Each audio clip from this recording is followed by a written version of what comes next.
الله يا الله. Bismillahirrahmanirrahim. Assalamualaikum warahmatullahi wabarakatuh. Alhamdulillah wa syukrulillah, kita bisa berjumpa lagi di channel ini. Salawat dan salam selalu dan tetap tercurahkan kepada junjungan kita Nabi besar Muhammad sallallahu alaihi wasallam. Allahumma sholli ala Sayyidina Muhammad wa ala ali Sayyidina Muhammad. Doa dan harapan saya, semoga saudaraku semuanya selalu diberikan kesehatan, dilapangkan rezekinya, diampuni dosa-dosanya, dan dipanjangkan umurnya oleh Allah Subhanahu wa Ta'ala. Amin ya Rabbal Alamin. Sahabat beriman yang dirahmati oleh Allah Subhanahu wa Ta'ala, bayangkanlah, setiap hembusan nafas yang kita hirup adalah anugerah yang tak ternilai, sebuah karunia yang diberikan oleh Allah Sang Pencipta. Namun di tengah perjalanan hidup ini, kita sering meremehkan dosa-dosa kecil yang tampaknya sendiri. Lantas, apa jadinya jika satu kesalahan kecil dan kita anggap remeh berbalik menjadi derita yang menggerogoti tubuh kita? Sahabat beriman yang dirahmati Allah Subhanahu wa Ta'ala, dalam ajaran Islam kita diajarkan bahwa dosa tidak hanya merusak jiwa saja, tetapi juga bisa menyebabkan penyakit fisik. Mari kita renungkan bersama 10 jenis penyakit yang bisa muncul akibat dosa-dosa, agar kita semua bisa mengambil pelajaran yang berharga sebelum terlambat. Yang pertama adalah penyakit hati akibat hasad atau dengki. Hasad atau dengki adalah penyakit hati yang sangat berbahaya dan merusak. Rasulullah SAW bersabda, jauhilah sifat dengki, karena dengki memakan amal kebaikan sebagaimana api memakan kayu bakar. Hadis riwayat Abu Daud.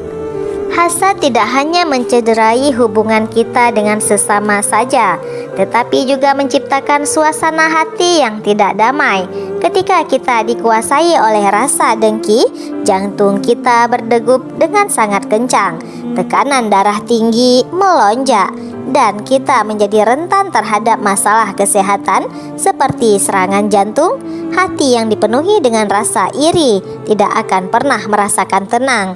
Ia akan terus terjerat dalam siklus kebencian dan ketidakpuasan yang mengakibatkan gangguan fisik yang serius. Lalu yang kedua adalah penyakit stres dan cemas akibat banyaknya dosa. Rasulullah SAW bersabda, siapa yang banyak berbuat dosa, Allah akan menimpakan kegelisahan kepadanya. Hadis riwayat Ahmad.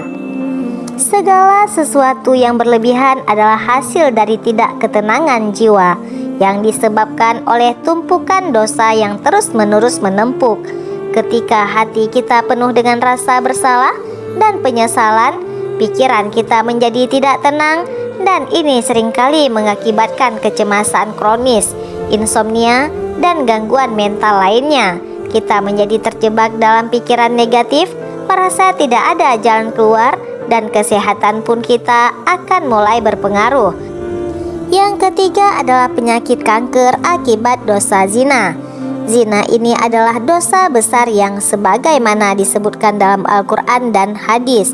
Janganlah kalian mendekati zina, sesungguhnya zina itu adalah suatu perbuatan yang keji dan suatu jalan yang buruk. Quran Surat Al-Isra ayat 32. Ilmuwan modern telah menumbuhkan bahwa perbuatan zina dapat meningkatkan resiko penyakit serius seperti kanker serviks, penyakit AIDS, dan berbagai penyakit menular seksual lainnya, sehingga tidak hanya merusak moral dan hubungan sosial saja, tetapi juga menciptakan kerentanan fisik yang dapat mengancam kesehatan.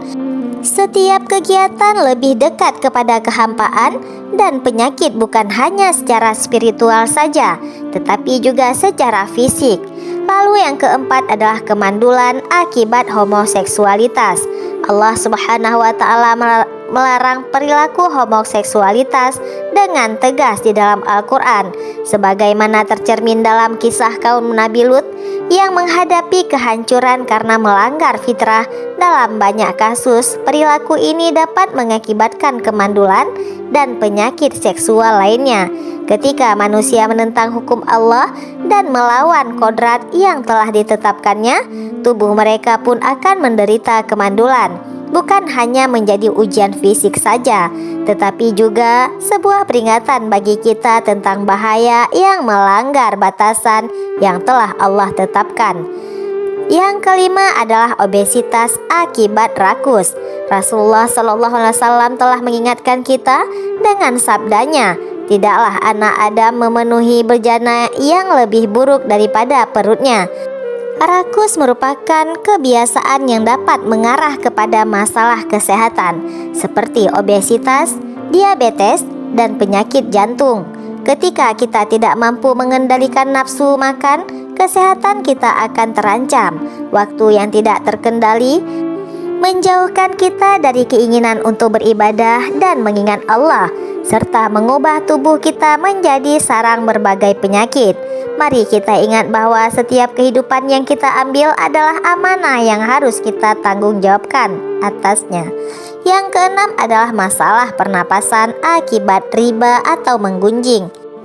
Riba adalah penyakit yang seringkali dianggap sepele, tetapi dampaknya bisa sangat merusak. Rasulullah SAW bersabda, "Barang siapa yang menutup aurat saudaranya di dunia, maka Allah akan menutupi aibnya di akhirat." Hadis riwayat Muslim. Ketika kita membicarakan orang lain di belakang kita, membiarkan kebencian dan permusuhan tumbuh dalam hati kita, hal ini dapat menyebabkan perasaan sesak dan bahkan masalah pernapasan. Karena jiwa yang tidak damai akan mengganggu keseimbangan tubuh. Setiap kali kita berpartisipasi dalam ghibah, kita menciptakan racun yang perlahan-lahan merusak diri kita sendiri. Yang ketujuh adalah penyakit kulit akibat ketidakjujuran dan penipuan. Ketidakjujuran dan penipuan bukan hanya merusak hubungan antar manusia saja, tetapi juga dapat memiliki dampak fisik yang nyata. Al-Quran mengingatkan kita laknat Allah atas orang-orang yang berdusta. Quran Surah Ali Imran ayat 61. Kebiasaan berbohong dapat membawa dampak buruk pada kesehatan kulit seperti eksim dan psoriasis yang seringkali merupakan bentuk hukuman di dunia ini. Ketika kita hidup dalam kebohongan, kita merusak tidak hanya diri sendiri, tetapi juga orang-orang yang ada di sekitar kita. Kesehatan kulit kita adalah refleksi dari kesehatan jiwa kita sendiri. Yang kedelapan adalah migrain dan sakit kepala akibat melanggar hak orang lain. Rasulullah SAW mengingatkan kita dalam sabdanya, "Barang siapa yang menzalimi saudaranya, bahkan dia akan dimintai pertanggungjawaban di akhirat nanti." Hadis riwayat Bukhari. Melanggar hak orang lain, baik melakukan tindakan korupsi atau ketidakadilan, menciptakan rasa kegelisahan yang terus-menerus. Hal ini dapat menyebabkan migrain dan sakit kepala yang tidak ada kunjung pulih. Ketika kita berbuat zalim, kita mengundang penderitaan yang tidak hanya bagi orang lain, tetapi juga bagi diri kita sendiri. Keadilan adalah kunci untuk menjaga kesehatan, baik secara mental maupun fisik. Lalu yang kesembilan adalah sakit lambung akibat dosa riba. Al-Quran dengan tegas melarang praktek riba. Orang-orang yang memakan riba tidak dapat berdiri, melainkan seperti berdirinya orang yang kemasukan setan. Quran Surat Al-Baqarah ayat 275. Riba menciptakan gelisah dengan jiwa, menyebabkan gangguan lambung seperti mah dan gratitis. Ketika kita terperangkap dalam siklus riba, kita tidak hanya merugikan diri kita sendiri, tetapi juga orang lain. Setiap kali kita memilih jalan yang salah, tubuh kita mengingatkan kita akan dampaknya. Kemudian yang ke-10 adalah depresi akibat jauh dari sholat. Rasulullah SAW bersabda, "Salat adalah tiang agama. Barang siapa yang mendirikan salat, maka dia telah menegakkan agama. Hadis riwayat Bukhari. Ketika seseorang menjauh dari salat, jiwanya akan terasa kosong dan depresi dapat mengintai. Salat bukan hanya sekedar ibadah, tetapi juga penguat mental dan fisik kita. Dengan salat kita menyegarkan kembali jiwa dan mendekatkan diri kita kepada Allah Subhanahu wa Ta'ala dan menemukan ketenangan di tengah kesulitan hidup ini. Kesehatan mental kita terjaga ketika kita rajin beribadah kepada Allah Subhanahu wa Ta'ala. Sahabat beriman yang dirahmati Allah Subhanahu wa Ta'ala, setiap dosa yang kita lakukan, baik yang kita sadari ataupun tidak, dapat berdampak langsung pada kesehatan fisik kita. Hasad melukai hati, zina membawa penyakit, dan ketidakjujuran dapat mengganggu kesehatan kulit. Namun, ada satu solusi yang pasti, yaitu kembali kepada Allah, menjaga dan memperbanyak istighfar kepada Allah Subhanahu wa Ta'ala. Setiap rasa sakit yang kita rasakan mungkin adalah pengingat bahwa ada sesuatu yang perlu kita perbaiki dalam diri kita.